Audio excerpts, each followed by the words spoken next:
Xin chào các bạn, hiện tại là mình đang ở một trong những nhà hàng Việt Nam nổi tiếng nhất ở thành phố Adelaide, là nhà hàng Việt Nam Village Restaurant.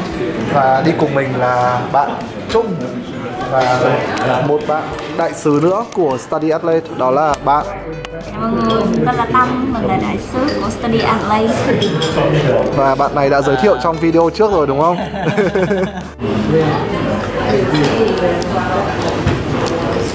Và đây là bạn Hoàng. Bạn đấy hiện tại đang làm nhân viên. Tía ra đây nói chuyện một tí nhá. Và chúng ta ở đây có cơm chiên và đây là món rau cải. Hoàng sinh năm 1993. Làm như đăng Tinder giống. Hoàng rất đẹp dai. Và tí nữa chúng ta sẽ có những cái buổi trò chuyện rất vui với cả bạn Hoàng. Còn giờ ăn đã. Còn một món nữa mà. Và ở trên bàn chúng ta hiện tại đang có những món. Đó là cơm chiên. Đây là pork choy, tức là rau cải đúng không em? Dạ, cải thảo. Không phải cải thảo, trời ơi. Đây là cải xanh thôi. Đây là cải à? Đây là cải gì anh? I don't know. Trời ơi, Anh chỉ biết lactose. học nhiều quá. Không phải cải ngọt. Lactose. Đây là hoa cải chip, cải Đà Lạt, cải. Thôi anh cứ gọi nó bốc trôi đi. Và đây là món mực rang muối. Vịt quay, vịt quay. Giới thiệu với mọi người, đây là chú Lúp. Chú Lúp là chủ của nhà hàng. Chú đã làm nhà hàng trên 20 năm.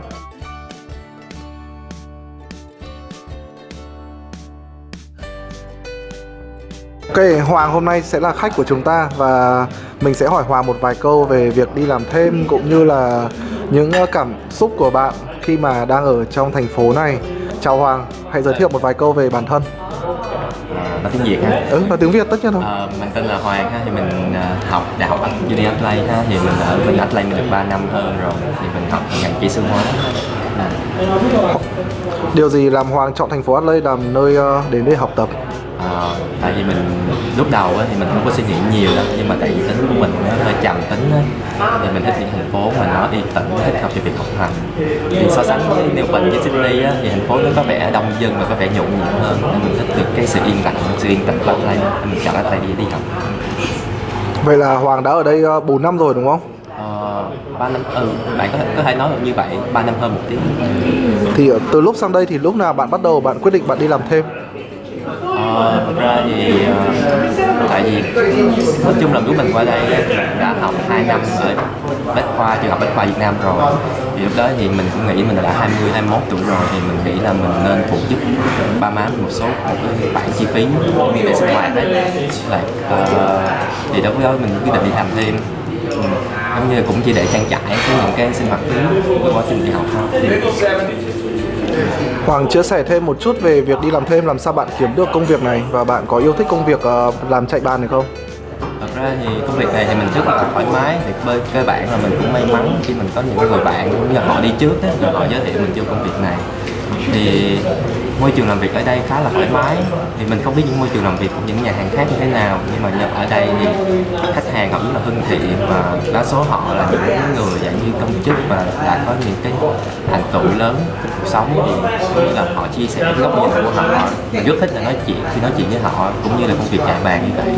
Thì trong những bữa ăn thì họ cũng cởi mở và họ nói những cái điều mà về kinh nghiệm sống của họ chia sẻ cho mình, thì cái đó là một trong những cái dạng như lợi ích thêm khi mình được làm việc ở đây.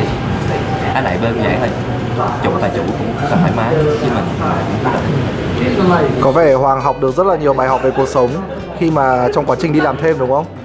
Vậy thì Hoàng chia sẻ thêm một chút, vậy nếu mà Hoàng đi làm thêm như thế thì liệu có đảm bảo được việc học không? Mình nghĩ là vẫn đảm bảo việc học, có thể là nó tại vì cái này thì nó cũng tùy cái việc mình sắp xếp thời gian học của mình đấy. Thì nói chung thì theo luật đó thì mình được làm là 20 giờ một tuần theo đúng lịch của visa của Úc.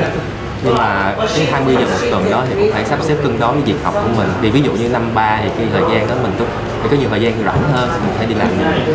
Đến năm 4 mình phải làm ít lại để mình có thể đảm bảo cái luận án thời gian của mình. Thì mình tốt nghiệp thì phổ điểm cũng phải có là cao lắm, mình chỉ tốt nghiệp là second class B thôi, là tính ra là khoảng 5/7.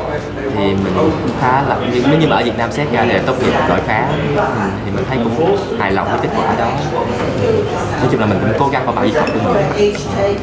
Vậy là Hoàng đi làm như thế này đã phụ giúp được gia đình một chút về tài chính, cũng như là em đủ trang trải một chút về cho tài chính cá nhân bản thân của em ở bên Adplay rồi.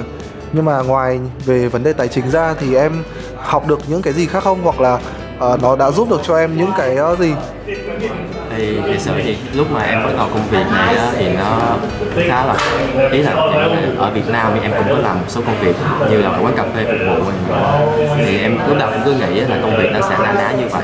Nhưng mà khi em bắt đầu làm việc ở đây và khi em bắt đầu thực dạng như training á, thử việc ở đây á, thì có một số việc nó rất là lạ, giống như là cái những từ lóng khi con học tiếng Anh mình học ở trong những giảng đường này nọ mình không có biết trước như vậy.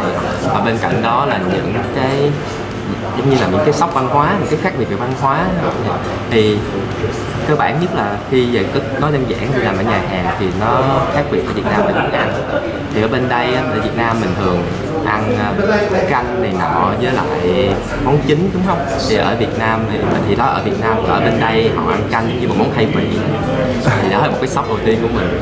Và bên cạnh đó là cái việc mà họ đối xử với mình, họ thân thiện hơn rất là nhiều so với ở Việt Nam. Thì đó là một cách giống như mình thấy mình dễ dàng hòa nhập hơn trong cuộc sống. Thì đó là việc phải học. Xong rồi sau này khi mình làm việc lâu rồi, khi mình thân với khách hơn, họ bắt đầu nói về cuộc sống của họ, gia đình của họ, những câu chuyện của họ. Thì mình thấy đó là một trong những cách tốt nhất để mình luyện tập cái dạng như giao tiếp giữa mình. Tại vì bạn không thể nào bạn học cái đó trong giảng đường được. Cái giảng đường nó rất gần sống. Có thể là bạn học một cách học thuật đi, nhưng mà khi giao tiếp cuộc sống thì rất là khác biệt như vậy. Thì khi bạn làm công việc, bạn có thể dạng như là có thể gọi là như là dịch vụ khách hàng đi, thì bạn phải nói rất là nhiều. Và bên cạnh đó bạn phải nắm bắt được cái ý mà khách muốn gì bên cạnh đó. Thì những cái điều đó là mình chú ý được tiểu tiết nhỏ. Thì sau này khi đó mình sẽ thấy mình khá là chỉnh chu trong những công việc khác, cũng như là mình sẽ chú ý đến những cái tiểu tiết trong công việc để có thể mình hơi cầu toàn hơn một tí, làm chuyện smooth, trôi chảy hơn. Thì đó là những gì mình học được ở cái công việc này. Thì nói chung thì cũng thấy anh Văn cũng có vẻ tự tin hơn một tí, nói chuyện cũng mạnh dạn hơn. Ok, vậy vừa rồi đó là những lời chia sẻ rất là chân thành đến từ bạn Hoàng.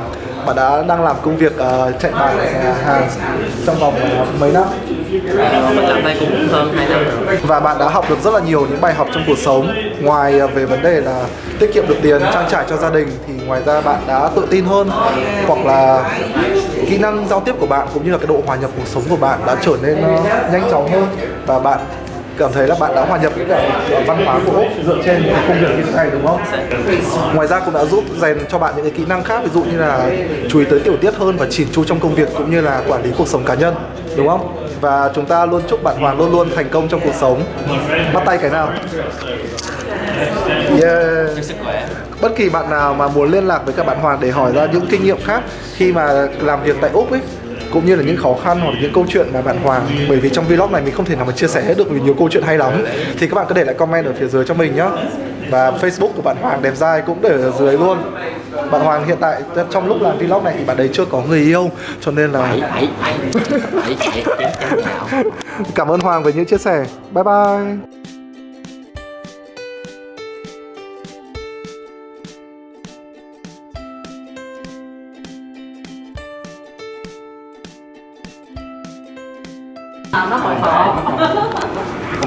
Nhiều khi không quay không sao. Đây là ảnh của chú với cả gia đình, với cả Thủ Hiến của bang Nam Úc. Thủ Hiến bang Nam Úc, Môi Răng.